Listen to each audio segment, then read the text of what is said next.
qu'à ce jour, des centaines et des centaines de patients n'ont plus de médecin référent pour rassembler toutes celles et ceux qui voulaient agir.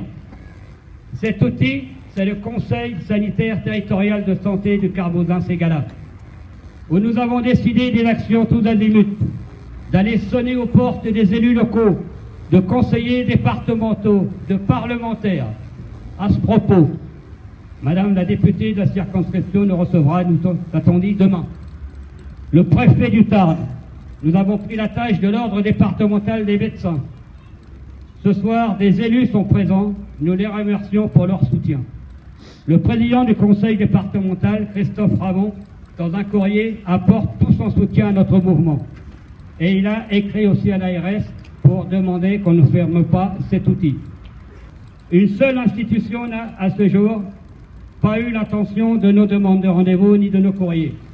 C'est l'Agence régionale de santé, ou plutôt l'Agence de restriction des soins, qui doit être le garant de notre sécurité sanitaire.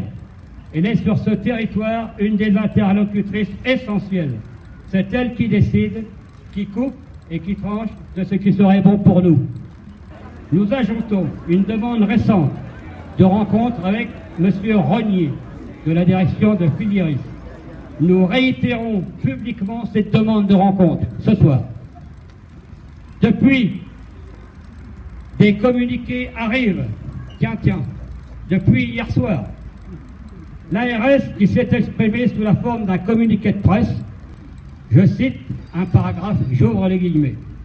À Carmaux, le service d'accueil et de proximité, le SAP, de la clinique Sainte-Barbe réalise chaque année 4300 à 4500 consultations et actes, relevant des soins de premier recours, nécessitant une prise en charge non programmée.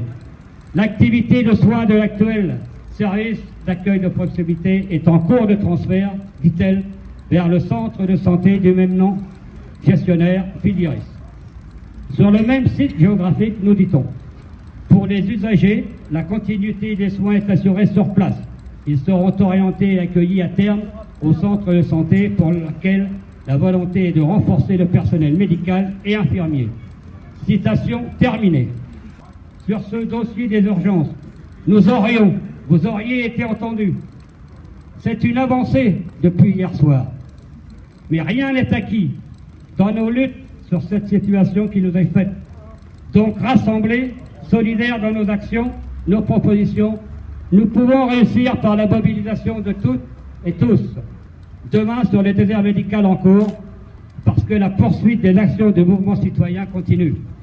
Mais nous restons vigilants. Il faut prendre ces déclarations comme la volonté de vouloir enfin répondre aux besoins de nos concitoyens. La mobilisation de toutes et tous est plus que nécessaire. La solidarité, l'action de groupe renforce nos propositions face aux menaces de baisse des offres de soins dans nos villes et nos campagnes. Alors je suis là pour lutter avec vous contre la fermeture du service d'accueil de proximité, plus connu sous le nom d'urgence. Pourquoi voulons-nous le maintien de ce service? Eh bien c'est évident, parce qu'il n'y a aucun service ou offre de soins équivalent sur le territoire, à moins de se rendre à Albi. Ce service, il fonctionne en continu, la journée, sans rendez-vous. Il est dans une structure qui est sise à la PSB, la Polyclinique Sainte-Barbe, au rez-de-chaussée. Il permet d'avoir un hall d'accueil très important qui permet l'accès direct des gens, évidemment, des voitures, des VSAB et des ambulances. C'est grâce à cette porte d'accès qu'on a l'accès pour les véhicules. Ensuite, il est composé, ce service, de 4 salles d'examen, c'est énorme. Toutes, elles sont équipées de soins, de tout ce qui est possible pour faire les soins d'urgence. Là-dedans, il y a au moins du matériel pour 50 000 €, d'accord? Vous avez compris? Ah, c'est-à-dire qu'il y a du matériel là-dedans.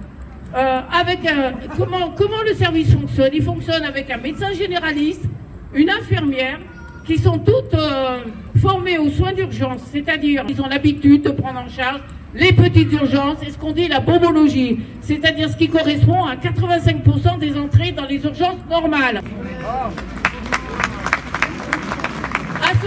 généraliste, médecin généraliste, cette infirmière. Vous avez un plateau technique. Et là, le plateau technique, c'est quoi le plateau technique? C'est d'abord ce service. C'est un plateau technique puisqu'il a un matériel essentiel aux soins d'urgence. Il a l'accès à la radio direct. C'est un accès facile et c'est ce qu'on appelle un soin de proximité. Et ensuite, on a la biologie d'urgence tout de suite. Il y a une laborantine qui vient chercher les prélèvements. Ensuite, qu'est-ce qu'on a d'autre? On a l'électrocardiogramme, évidemment. Qu'est-ce qu'il fait, ce service? Il fait d'abord des consultations simples. Hein? Vous n'avez pas de médecin traitant. Il est parti, il est surbooké. Il n'a pas le temps de vous prendre en charge. Il se dit, ouh, il y a peut-être quelque chose là-dessous.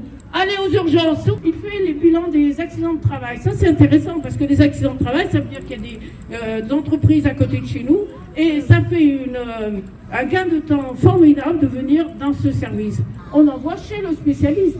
Et le spécialiste, on l'a prévenu. Et souvent, on travaille ensemble. C'est-à-dire, on demande l'avis du cardiologue, on demande l'avis de l'orthopédiste, on demande l'avis du chirurgien viscéral. Et en accord avec tous ces gens-là, tous ces spécialistes, l'ORL aussi Maché, hein, on travaille beaucoup avec lui, eh bien, on envoie notre patient en sécurité dans les services agréés et évidemment qui correspondent à l'état du patient.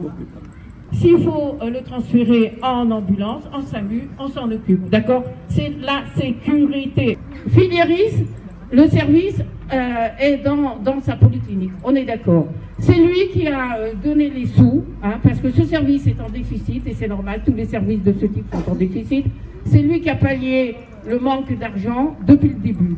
Et maintenant, il en a marre, il veut arrêter les frais. Mais au lieu d'arrêter, au lieu de trouver une solution, il a essayé, je pense, mais pas assez, et bien il dit, je ferme. Maintenant, je m'en lave les mains, que l'ARS s'occupe du problème, on lui laisse le problème. Mais qui disent qu'ils transfèrent le service au centre de santé, ça non, parce que ça c'est un gros mensonge, d'accord? Est-ce que vous avez entendu parler d'une restructuration du centre de santé? Moi j'ai pas entendu. Est-ce que vous avez entendu parler d'un recrutement d'une infirmière?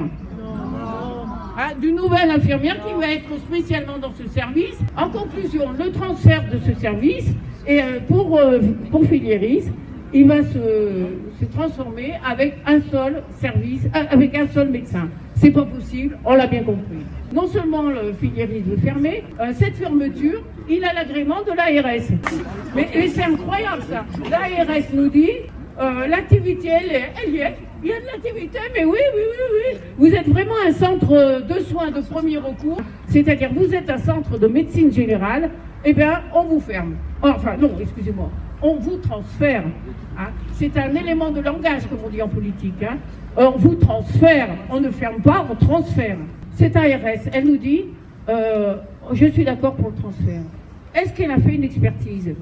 Est-ce qu'elle a délégué une mission pour aller voir si ce transfert est possible d'abord? Est-ce qu'il y a suffisamment d'espace? Est-ce qu'il y a du matériel? Est-ce qu'il y a des ouvertures? Elle nous dit, elle fait le transfert, est-ce qu'elle a fait une mission d'expertise? Elle cautionne la disparition d'un service général. Or, on est en plein désert médical. Qu'est-ce que ça veut dire? C'est ridicule cette histoire. Et ces centres de soins, pourquoi? Parce que justement, ils luttent contre les déserts médicaux et ils désengorgent les services d'urgence. Alors qu'est-ce qu'elle fout, la RS?